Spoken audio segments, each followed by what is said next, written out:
एक बार फिर से आप सभी को जय मसीह। प्रभु की वचन में जाने से पहले आइए हम छोटी सी एक वीडियो को देखेंगे।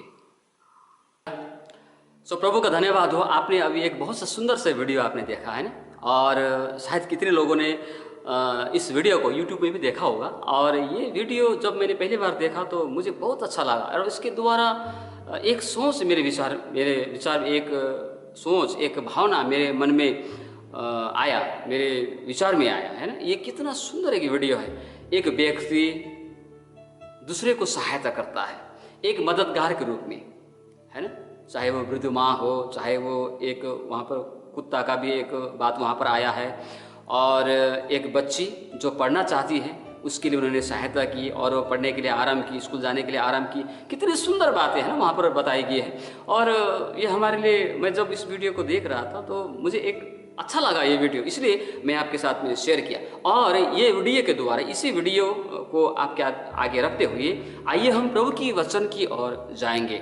प्रिय, आपको पता है हम लोगों ने पिछले कई दिनों से हमारे लेक्शनरी के आधार में हम लोग पवित्र आत्मा के विषय में हम लोग सीख रहे हैं, है ना। हमारे लेक्शनरी में पवित्र आत्मा के विषय में बताया गया है।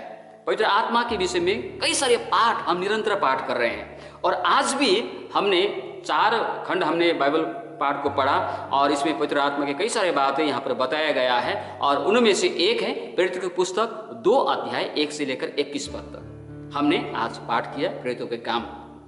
और यहाँ पर पवित्र आत्मा का आगमन, उसके बाद में चोलों में होकर वो कैसे अद्भुत कार्य किया, है ना, उस बात को वहाँ पर हम लोग देख सकते हैं। परमेश्वर की आत्मा, पवित्र आत्मा, आखिर पवित्र आत्मा एक विश्वासी को क्यों दिया गया? पवित्र आत्मा आने का उद्देश्य क्या है? पुराने समय में, पुराने नियम में हम देखते हैं पवित्र आत्मा उस समय में भी कार्यरत था, आता था और अपना कार्य करके लौट जाता था। लेकिन नए नियम में यीशु मसीह पवित्र आत्मा के विषय में क्या कहता है? आइए हम उस खंड को हम लोग पढ़ेंगे। यूहन्ना रचित सुसमाचार, आप बाइबल को खोल लें, और 14वां अध्याय, यूहन्ना सुसमाचार 14 अध्याय, इसका 16 वचन और 26 वचन।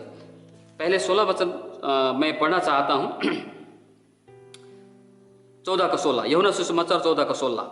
मैं पिता से विनती करूंगा और वह तुम्हें एक और सहायक देगा कि वह सदा तुम्हारे साथ रहे, अर्थात सत्य का आत्मा, जिसे संसार ग्रहण नहीं कर सकता, क्योंकि वह न उसे देखता है न उसे जानता है। तुम उसे जानते हो क्योंकि वह तुम्हारे साथ रहता है और वह तुम में होगा। इसी प्रकार से 26 पद में भी हम 14 का 26, यूहन्ना सुसमाचार 14 का 26 में भी हम देखते हैं, यहाँ पर लिखता है, प्रभु यीशु मसीह कहता है, परंतु सहायक अर्थात पवित्र आत्मा जिसे पिता मेरे नाम से भेजेगा, वह तुम्हें सब बातें सिखाएगा, और जो कुछ मैंने तुमसे कहा है वह सब तुम्हें स्मरण कराएगा। आमीन। परमेश्वर इस वचन पाठ में हम सभी को आशीष दे।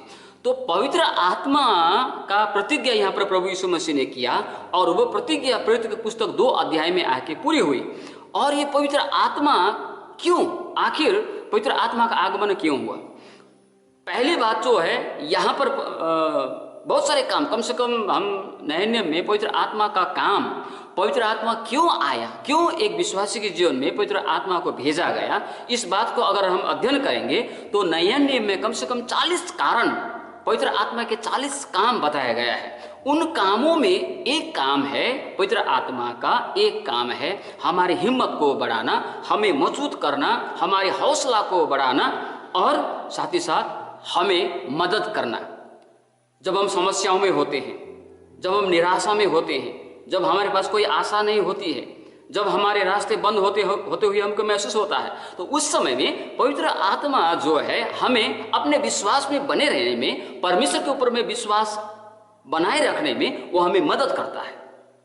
अभी हमने एक वीडियो देखा, वो वीडियो में हमने क्या देखा? वो व्यक्ति एक मददगार के रूप में वहां पर खड़ा हुआ, और उस मददगार को पाके वो माँ खुश हो रही थी, जो ठेला को जो लेके जा रही थी, वो माँ खुश हुई। वो वृद्ध माँ जिनको वो केले दिया करते थे, कुत्ते उसके पीछे, कुत्ता को खाना खिलाया, है ना, उसके पीछे हो लिए, बच्चे पढ़ने के लिए आराम किया, उसकी माँ खुश हुई। बस में जा रहे थे, उसने बैठने, दूसरों को बैठने के लिए खुद खड़े हो गए। तो ये एक मददगार वहां पर उस व्यक्ति को दिखाया गया है। उसी प्रकार से नए नियम में आपके जीवन में और मेरे जीवन में और उन सारे विश्वासियों के जीवन में जो लोग प्रभु के पीछे चलने के लिए संकल्प करके प्रभु को ग्रहण करके उसी पीछे चलने के लिए आरंभ किए हैं, उसके जीवन में रहने के लिए, आने और जाने के लिए नहीं, कुछ समय के लिए नहीं, परंतु हमारे जीवन में हमेशा रहने के लिए, हमेशा रहते हुए हमें हमारी हिम्मत को बढ़ाने के लिए, हमारे हौसला को बढ़ाने के लिए, हालेलुया, वो हमारी हिम्मत को बढ़ाने के लिए वो हमारे साथ में है। और वो पवित्र आत्मा नामक मददगार हमारे साथ में हमेशा वो रहता है। प्रियो विश्वासियों, हम इस संसार में जीते हैं। हम कोई स्वर्ग लोक में, हम कोई एक स्वर्ग जैसे जगह में हम लोग निवास नहीं करते, इसी संसार में रहते हैं हम लोग। और इस संसार में रहते हैं, इसका मतलब है हम शरीर में हैं। अब जब शरीर में है तो शरीर में बहुत सारे समस्याओं का सामना हमें करना पड़ता है। बहुत सारी बाधाएं, बहुत सारी रुकावटें, बहुत सारी फिक्र, चिंता, बहुत सारी मुसीबतें हमारे जीवन में आती है। हमें संघर्ष करना पड़ता है। रोमियो के पत्री जैसे कहता है, हमें संघर्ष करना पड़ता है। और कई बार संघर्ष करते करते करते लोग हार जाते हैं, निराश हो जाते हैं, प्रभु को छोड़ देते हैं, पवित्र आत्मा की आवाज को सुनना वो छोड़ देते हैं और वो प्रभु से दूर हो जाते हैं। आज कई सारे लोग प्रभु को पाके भी प्रभु से दूर हो गए हैं। उन्होंने ये सोचा, शायद ये सोचता होगा कि प्रभु यीशु में आने से तो फूल ही फूल होगा, इधर भी जाओ फूल, उधर भी जाओ फूल, आप उनको खाली फूल दिखाई देता है। लेकिन यहां पर क्या है, यीशु मसीह के पीछे चलने से फूल कम लेकिन कांटे ज्यादा नसीब होते। कांटे जो कांटा है हमें ज्यादा प्राप्त होता है ना।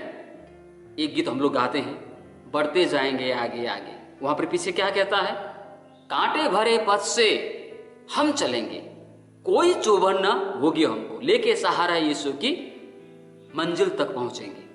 अच्छा, ये गीत जिन्होंने लिखा, इनके शब्द को सुनिए। ये व्यक्ति कहता है कांटे भरे पथ से हम चलेंगे, कोई चुभन न होगी।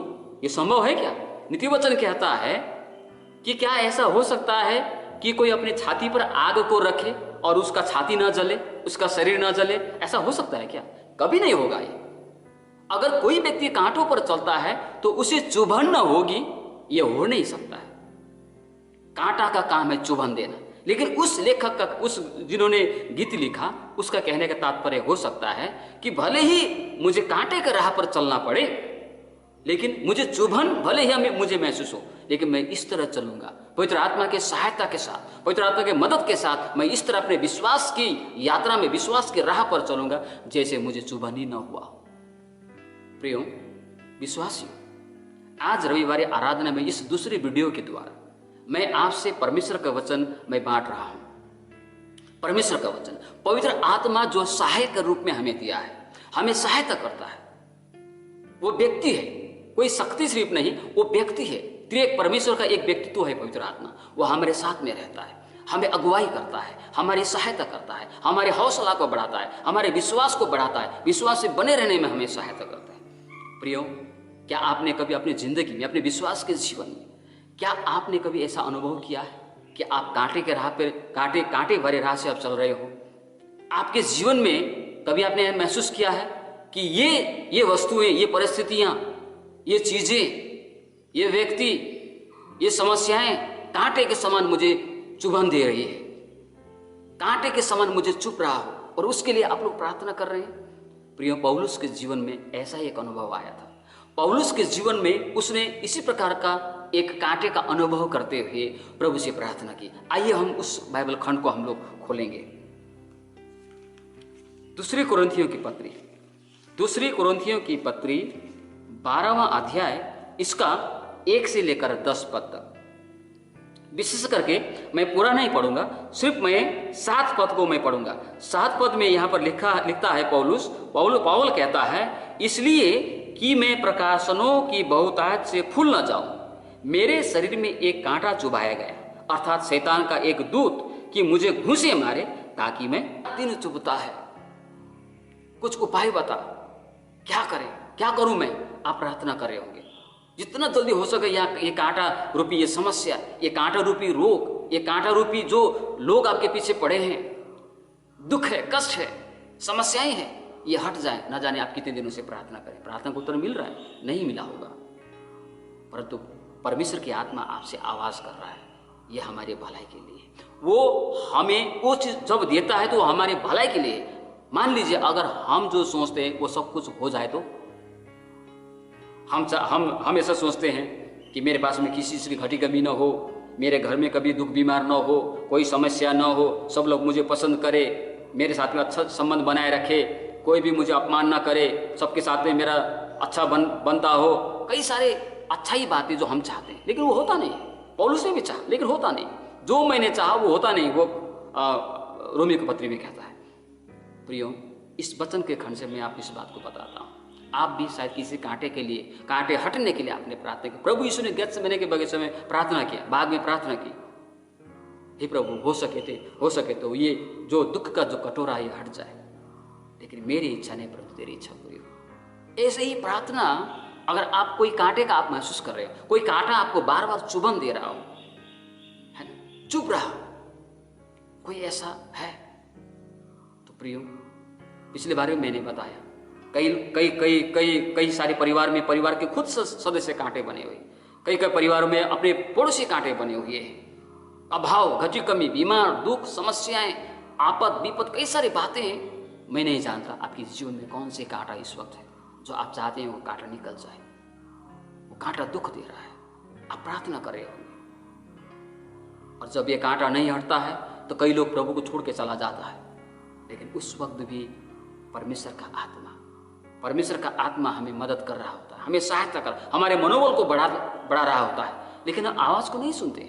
इसीलिए प्रभु ने प्रकाशित वाक्य में कहा हर कलीसिया को जिसके कान हो वो सुन ले। इसका मतलब क्या है? प्रभु की आत्मा तो आवाज दे रहा है, तुम्हें विश्वास में बने रहना है, अपने विश्वास के मत छोड़ो, प्रभु में बने रहो, वचन में बने रहो, प्रार्थना करते रहो, आराधना करते रहो, संगति में जाते रहो, प्रभु को देते रहो, प्रभु की आवाज। लेकिन उन सारी चीजों को कभी कभी हम भूल जाते हैं। सकता है नहीं तो हमारे भलाई के लिए। इस छोटे से वचन में प्रभु आप सभी को